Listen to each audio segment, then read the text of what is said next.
You have no idea how seductive the game is. How easy it is to find yourself in the company of powerful men. Isn't that him? Start to believe that you belong there. He doesn't like people. Well, he seems to like her. The enemy uses children sometimes. Looks like he's doing the final encode. A heavily armed gunman was shot dead by US federal agents on Saturday afternoon in the downtown arts district of Los Angeles. And if all the good people stand proudly upon principle and refuse to do the unpleasant work, make the impossible choices, then who'll be left? You are under arrest. Get out now. Just a whisper as she slips down the rabbit hole. You all right? Been better. If you do this, you will never be able to go home again. I want to know. Can I call you back? How do you know he's not spying for him? That's an interesting question. Wait. Let go of me. Look through his papers. I found a picture. That's not what happened.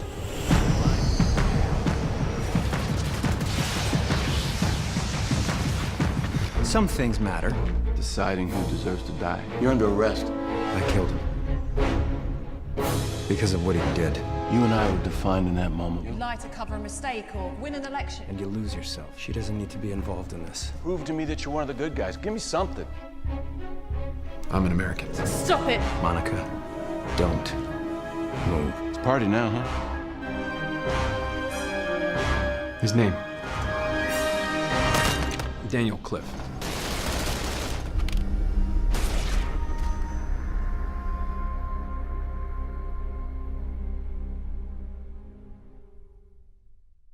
Assalamu alaikum, everybody. Welcome again to another exciting and amazing discussion we're going to have with the writer and the stars of a film that's coming out live on stream on November 7th.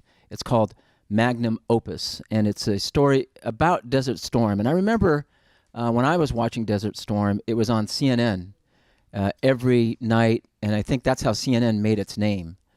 And I could say that I felt numb watching the bombs fall on Baghdad, on Iraq. You never really felt what was going on over there, obviously. You didn't see the carnage. You didn't see the destruction. And so 26 years later, we're finding out truths and realities about that war. And we're going through the lens of a veteran. So I want to ask Scott Stoddard, the writer, to tell us what was the genesis of this film. What were you thinking in terms of making this production? Well, I was working closely with my partner Kevin Elliott, who directed the film, and he came up with the idea of having like a warrior poet type of a character, and how could we take a character like that and weave an interesting story around that. And we chose Desert Storm as the beginning of his story just because the timing was right, and we didn't want to do a period piece about another conflict. So that's so he was a Desert Storm veteran, but then he becomes a member of the intelligence community, and then that's really what the thrust of the film is about: how his time serving in the intelligence community changed him. And what the United States government does, like spying on its own people, things like that. He didn't like that, and so then the story unfolds from there.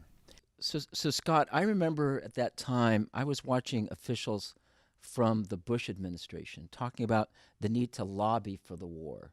And I even remember another official saying, it's about our way of living, it's about jobs. So what was going on through your mind as you were writing this in terms of how the government was manufacturing lies on why we needed to go to war in Iraq? Actually, quite frankly, I was angry about another war and another period. But what you're saying is true, and that's when it really started. That's when it began, the stereotyping of Muslims in America and making them the scapegoat often, and creating a simple enemy for a lot of the people in the United States. What made me angry was the way that subsequent administrations, the second Bush administration and even the Obama administration, did the Second Iraq War, for instance, and then the drone program, which I found abhorrent. And so those are the things, and that's reflected in the film more so than any. The first Iraq War, while everything you said is true, served more as just a flashback beginning point for the main character. And that main character is a veteran, and he deals with the gentleman here who I'm sitting next to, Paige Vahdat, who plays an art dealer, and that interaction. And I know that much of the time you watch films, it's produced through the lens of a white American, and not necessarily a person of color. But the interaction with this person of Middle East background is probably something that is of interest. So what led you? What were you thinking in terms of the interaction between these two characters? Oh, well, to be quite honest, when I was writing the movie, I had no particular ethnicities in mind for any of the characters, and we did that purposefully. And during casting, we were fortunate enough to get Pej to join us, which he was amazing. He's amazing in the film. And it was only at that point that character, he was obviously going to be Persian, and we were going to give him a backstory. And I actually wrote some additional scenes. And unfortunately, if I had more time, I would have written more, because the character is rich, and I would love to write more about that character. But yeah, we gave him a backstory, and we gave him exposition, and so, and then it was interesting because then I watched it unfold. I'm just the writer, and so when Kevin, the director, and Pej started working on the character, and Daniel Cliff's character, Adam Harrington plays Daniel Cliff. They were really the ones that kind of created all the nuance, which I thought was amazing to watch. I mean, I credit to Pej and to Kevin for doing all that, because that was amazing, and Adam. Pej Vahdat, you took on this role for the film, Magnum Opus, and I know that you don't like playing terrorist roles. I don't think anybody does. And this is different, even though it is about war. The backdrop is violence, obviously. You are playing a different role from what we usually see people of Persian or Arab or Middle Eastern background do. What led you to find this film, and what made you like this film? Well, I mean, being an actor in LA, it's not necessarily something you can. It's hard to get to a point where you just get offers. So I, like everybody else, most actors go and audition for things. And this script came to me, to my agents, and they sent it to me, and I read it, and I was riveted by it. And there was no ethnicity to it. His name was, I think, Clyburn. it was Sean Clyburn, Hmm. and that's immediately my ears perk when I see any ethnicity on the breakdown, because they don't even know. Doesn't have to be anything, just whoever brings whatever to the character and brings them to life. So that immediately I'm in. But the script was so interesting and so just something that I had to read a couple times, because it was hard to understand at first for me. But once you get it, it was, whoa, that's wild, So that immediately I was in. And then I went in and had the good fortune of having a good read, for casting, and they brought me back and met with Kevin. And there was all assortments of races and colors and creeds there, and then I got the call and was fortunate enough to get it. So you said once you got it, what is that it? What is it that you want the audience to see? Well, I mean, this film has so many, interesting points that you could take from it. Just, it's so timely with what's happening in this country and around the world, quite frankly, but especially in this country right now. I think it kind of makes people think. That's what you want from a film. You walk out thinking about our country, about what's going on in the world, how we can help, what can we do to change things. The scary thing about what's happening in this country behind the scenes that we have no clue about. And I saw it for the first time yesterday, and I was like, you know, I'm never comfortable watching myself, but I was so lost in the movie, and my girlfriend, who is a harsh critic, and I took her on purpose because I wanted to know, like, you're the only one who won't blow smoke. And she walked out saying, wow, I forgot it was you up there. And that story is so important. People need to see this because it's just going to wake you up a little bit, and it's going to scare you a little bit. The truth hurts. Yes. And it's about the truth of what's going on. So, I mean, I'm very proud of it. And I really hope people will give it a shot because it's worth it. Your family fled Iran in the 70s during the revolution? Actually, my father, my mother and sister left, yes, during the revolution, but a little later. So my mother and sister left earlier. I was born in 81, and we left 3 months later. My father and my brother stayed behind because my brother was 12. And at that time in Iran, once you hit 12, you're going to the army. And my dad wasn't having it. So they snuck out without telling anybody. I think my brother was there alone for a year and a half with my aunts, and my dad would go back and forth, and then he came and got him. So yeah, they fled, and it was a scary time for them, I'm sure. And, one of the distinctions that we try to make is the difference between the people of the region and the governments of the region. I mean, we all have problems with the Middle Eastern governments, the rulers, the mullahs of Iran, or the tyrants of the Gulf. I don't think Americans really get that. You know, it's hard. No matter how much you say it, no matter how many times you say, you don't understand. The people are the most beautiful and warm and welcoming people. And it's as if everybody out of this, I'm sure they're doing it, it's as if everybody around the world would be judging America based on what's going on in government. Yeah, And I mean, especially... quite frankly, I'm embarrassed. Right. So if that's what you're judging who I am, because I'm an American, wow, that would mortify me if that's my representative. And I'm sure the people of Iran feel the same way, because I mean, it's very rare to get to have good governmental representation anywhere. So in Iran right now, it's scary. The people are just, I mean, I don't know if you've seen Anthony Bourdain's show where he goes around the world. Yes. I mean, one of them was Iran, and he came out saying that was by far the most open, warm country I'd ever been to. And it just is.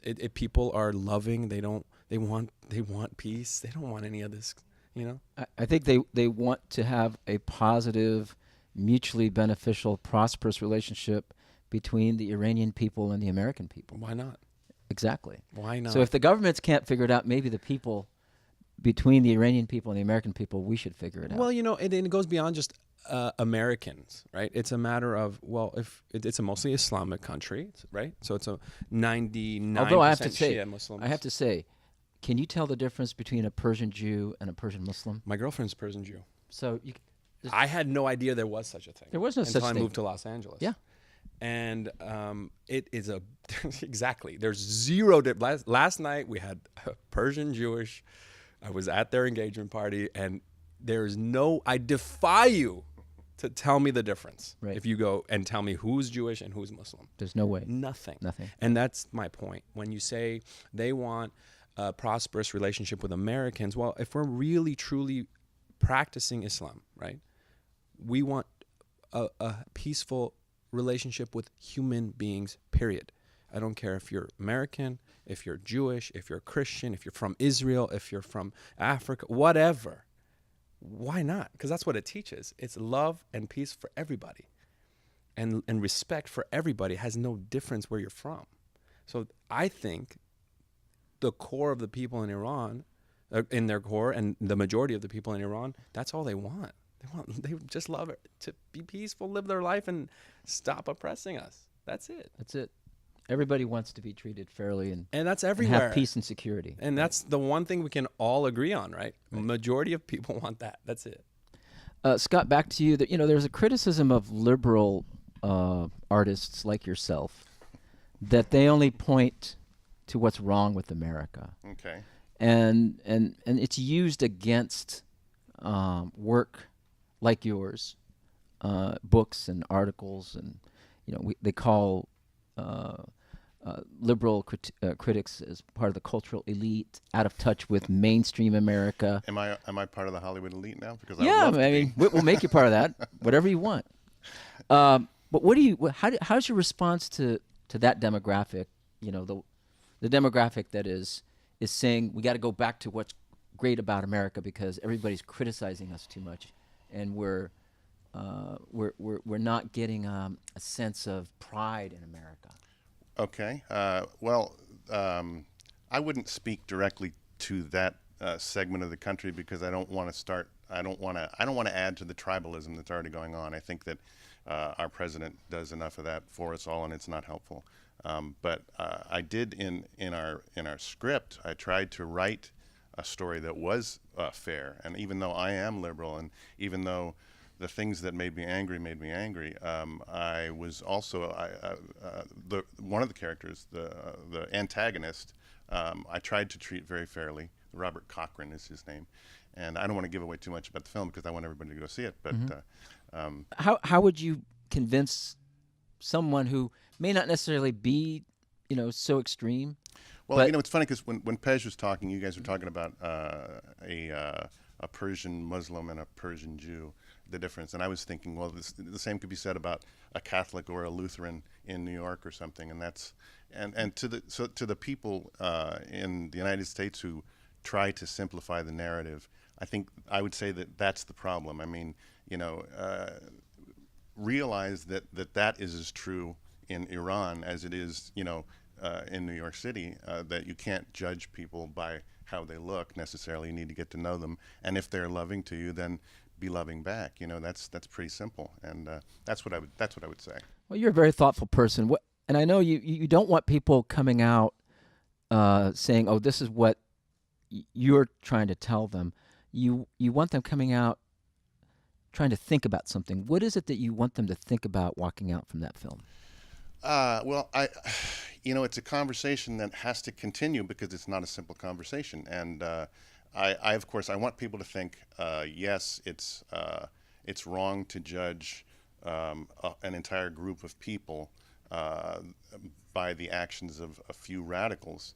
And there's, I'm not going to give away spoilers, but there is one line in the movie about, we bomb convoys in Yemen because too many trucks are lined up on the road, and we have no proof that that's anything nefarious going on. So things like that, that angers me terribly, and so yeah, I want. But back to your question. I would like to see that stopped. I would like to see, the people of this country be as outraged as I am. But then at the same time, we do have radical elements trying to hurt people, and so we do have the need for an intelligence community, and we have to strike a balance between our actual need for protecting ourselves in peace, which I think, my opinion, we go way too overboard, and protecting our own liberties and protecting our. Not protecting other people, but respecting other people right. In other countries. Yeah, when we change America to the point that it begins spying on its own people, and we claim that this is in the name of democracy, we lose democracy. It's not democracy anymore. That means the enemy wins. That's exactly right, and that's what the movie's about. That's what I want people to walk out of the theater talking about, is that is too important. Our liberties are too important.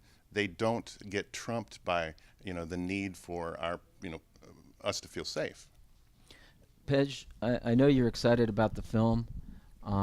It's coming out November 7th on iTunes, Google Play, and Amazon. What do you want people walking out thinking about after they watch this film? Oh, I'm sorry, it's not in theaters. They're going to be watching it when on they their watch tablets. it. Yeah, well, I want them to think, "Wow, that guy's really great." And okay, aside from sorry. that, Okay, yes, no, yes. that was just in my own. Sorry. No, I want them to really think about what's going on. What is happening in this country right now? And it's not just, what you see on CNN. There's a lot of things behind the scenes, a lot of things that we need to be conscious of.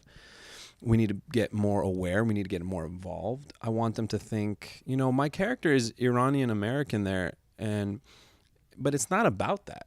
It's very minimal about where he's from. He mentions it.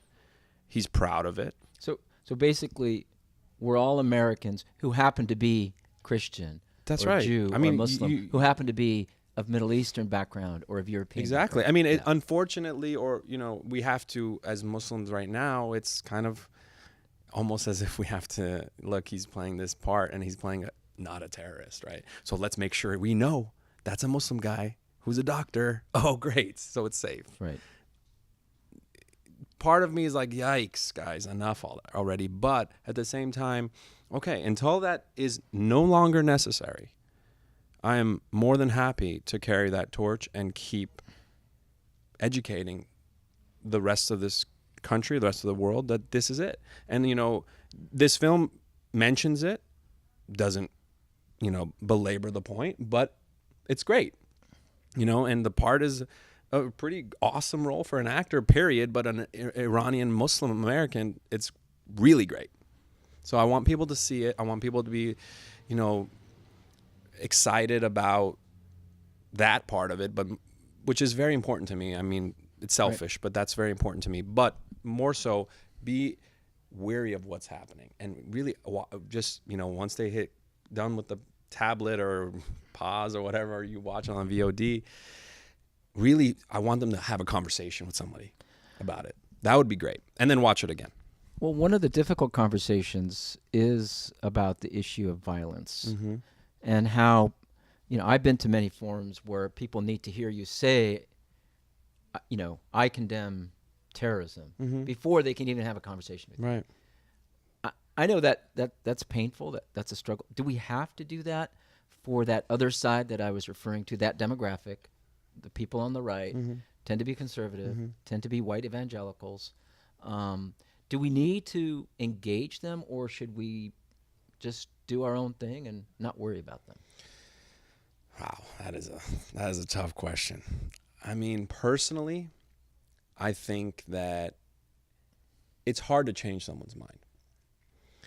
And I think a lot of those people, you know, I don't blame them because they were raised in a place where, I mean, I'm not lumping everybody, but a lot of people are raised without the education, without the upbringing of being, you know, open and welcoming to everybody, you know. So talking to them and, you know, having a dialogue, if you can reach one of them, great.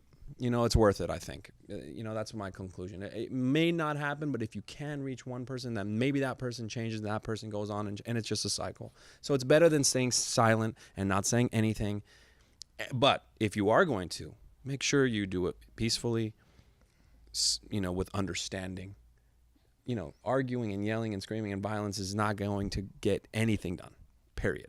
And it's just going to make us look worse. Right. We're just being angry about it. Yeah. Yeah. Well, Scott Stoddard and Pej Vahdat, you are both bridges for better understanding.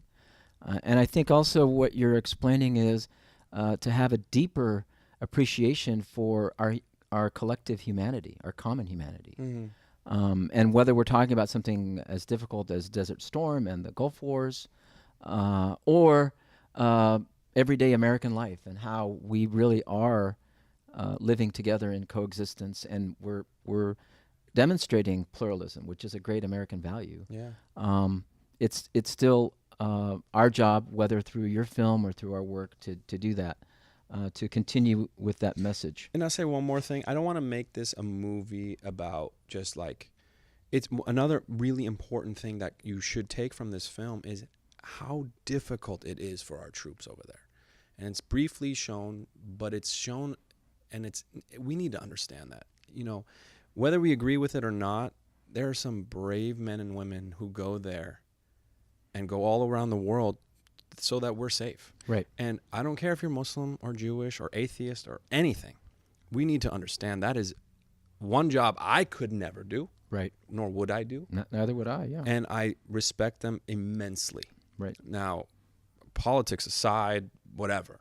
But I think another thing we need to see is, wow, the brutality, the things they see, the things they go through, we couldn't fathom.